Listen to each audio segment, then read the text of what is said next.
Hey guys, how's it going? Welcome back. So today is an update review on the 110 scale Traxxas Summit. I've not given this a name, nor have I given any of my RCs a name really, but maybe one day. Anyway, so I've had this thing for well over a year now. We're heading into 2 years. Well, a few more months it'll be there. But I picked this thing up used, as a lot of you guys know, and it was a little rough initially, but a new ESC went into it. It was given to me with a spare motor, which was good because they toasted the original ESC and motor, so there you go. But as far as what I've done to this truck, it's had no upgrades other than I've added my own light kit into the roof rack, that I made myself. But no upgrades have been done to the truck. And the only thing that ever broke on me so far was a half shaft that was already somewhat worn out. It wasn't completely worn out had I not done the duel to the death match with my buddy Neil, Summit against Summit. I'm pretty sure my half shaft would still be on the truck now. But stuff happens when you play hard. Anyways, so definitely an awesome truck. I have jumped this thing from several height levels. I've been tire over tire cartwheels, end over end. I've done some really nasty bashing to this machine. And nothing has failed me other than, like I said, the half shaft failed, but that was because of stupidity. And I did wear out one of the transmission bearings. It's actually the bearing that holds the main driveline shaft for your spur, that particular bearing. And I replaced it with a Valenion brushless motor bearing, and it has not given me a day of hassle since. Now, recently I did put a new motor in it because I had a squealing sound going on.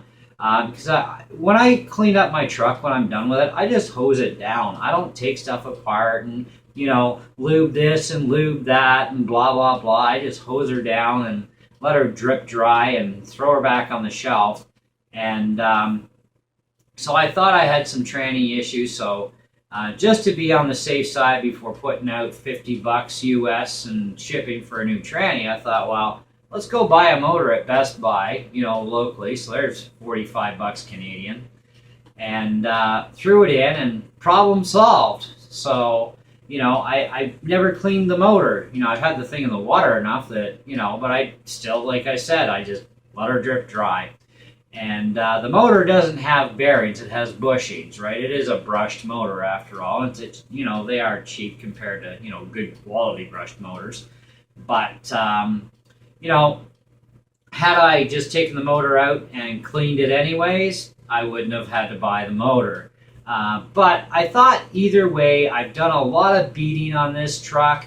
Might as well give it a new motor. So I did clean the motor that I took out, which was the original one I got with the truck that was a spare, and cleaned her out in the sink with a pile of soapy dish soap right into the motor, and let the battery, run at full tilt into the water, and it's quiet as a mouse. So definitely still got a good spare motor.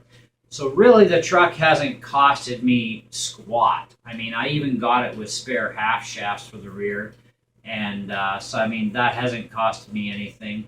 Now the servos, though they say waterproof, nothing is 100%. Okay. And they were the original stock servos in this truck. However, between the original owners and myself, I guess, and all my waterlogging I've done to the thing, because I've literally driven this thing into the lake and back out, and it's fun. I guess the seals had let go at some point somewhere, and water got in at the bearings, and the one servo actually rusted up pretty solid. And the other one was still functional, which is actually sitting in my Rustler right now. I just put new bearings in it and greased them up, and away you go. So I had another set of 2075 servos that I got my hands on, and made sure that they were rebuilt, fresh bearings, greased her up, and I've had no issues. Okay, so in stock form, do you really have any real weak points to this truck? Well, technically no, because wear and tear happens. You're going to break something anyways, and a half shaft is going to take you a long, long time to break. Of course, this all depends on your driving style and how you're beating the snot out of this truck.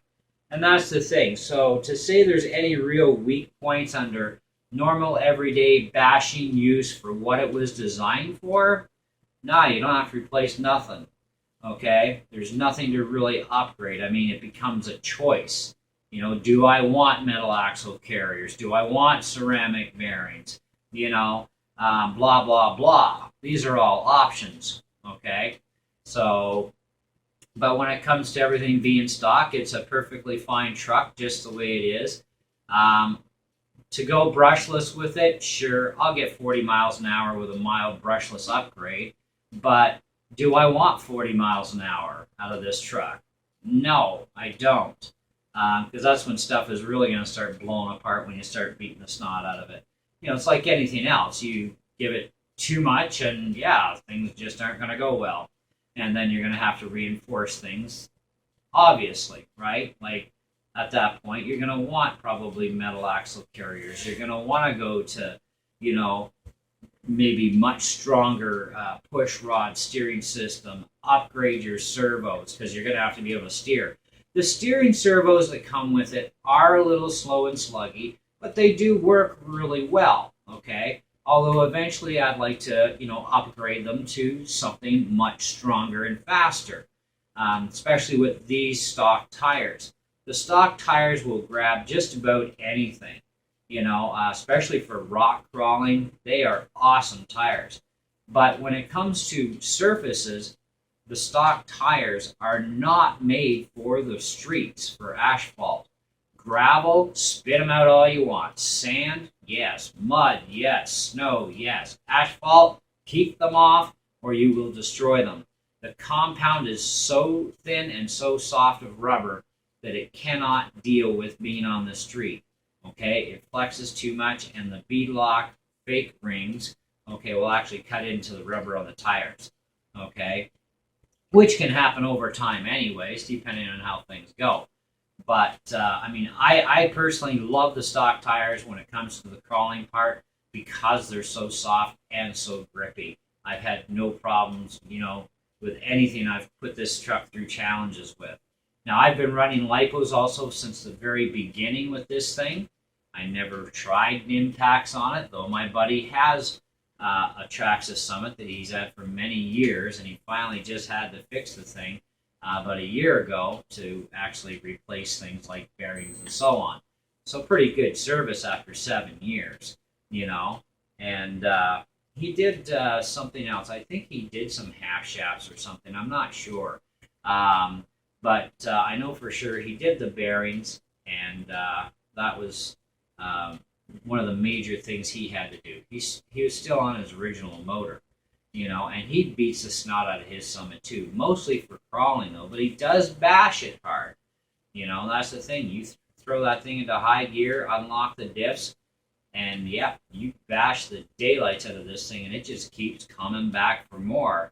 You know, it's like it's got a big smile on its face, you know? I mean, it wants to play, you know, and it wants to play hard, you know?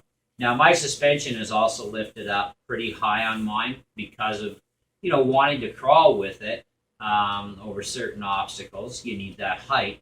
But at the same time, I jump the hell out of this thing, and I need that clearance, okay?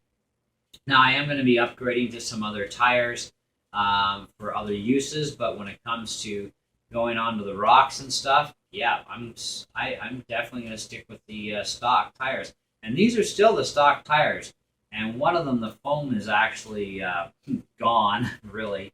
It's pretty bad. The other 3 tires are, not so bad, you know.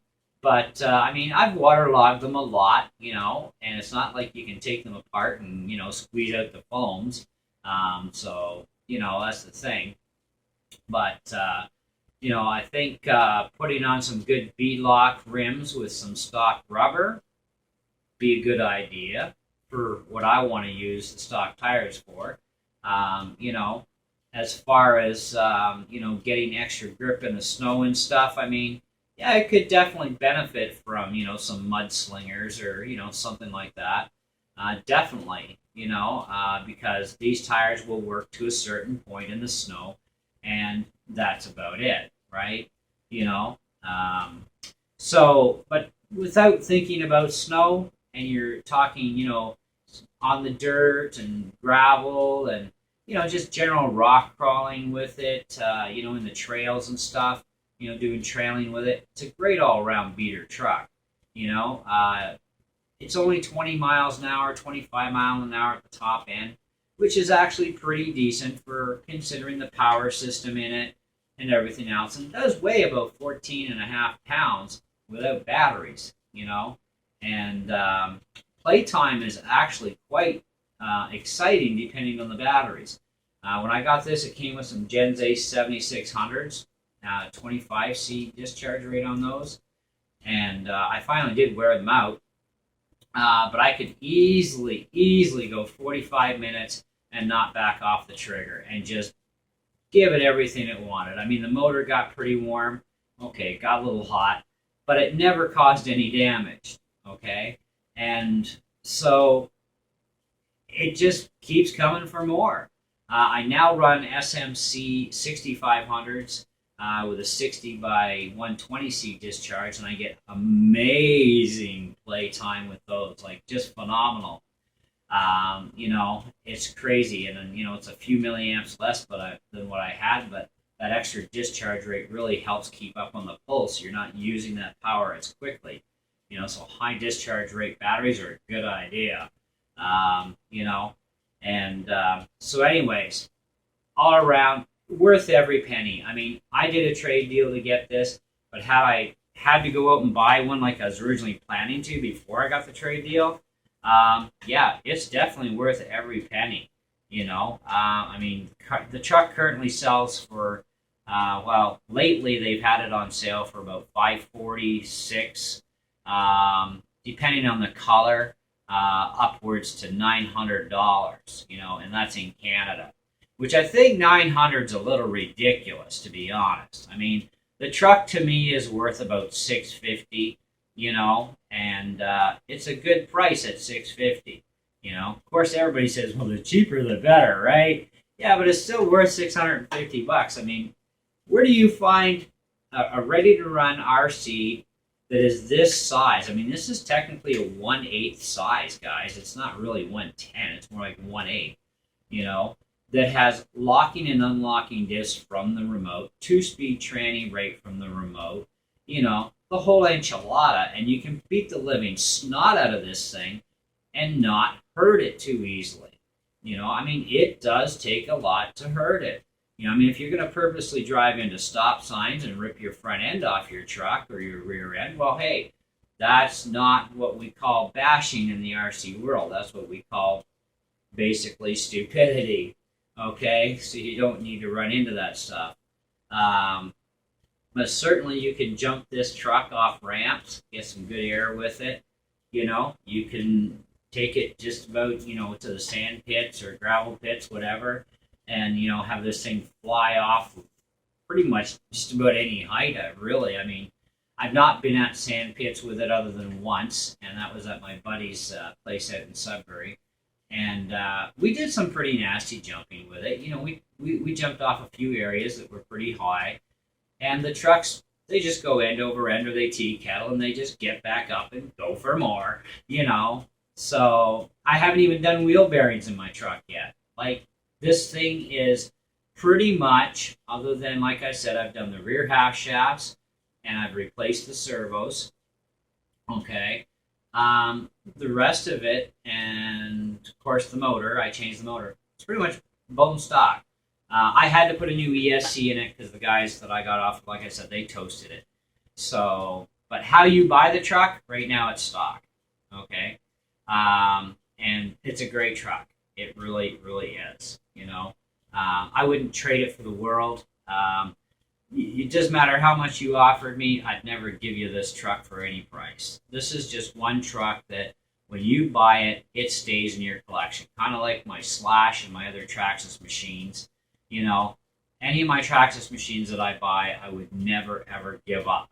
Okay, not unless I had a really super good reason for it. You know, I did have a Summit VXL. I did give that up because I was tired of bitching diffs every time I pulled the damn trigger.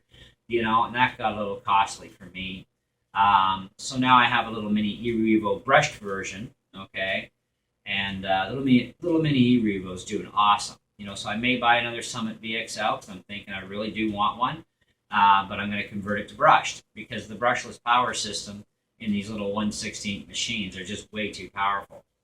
So, so yeah, but for this big beast, it's definitely a great truck. I definitely recommend it to anybody. It is definitely going to be low maintenance for you. You know, but I mean, you got to keep those stock tires off the asphalt. That's a mandatory must.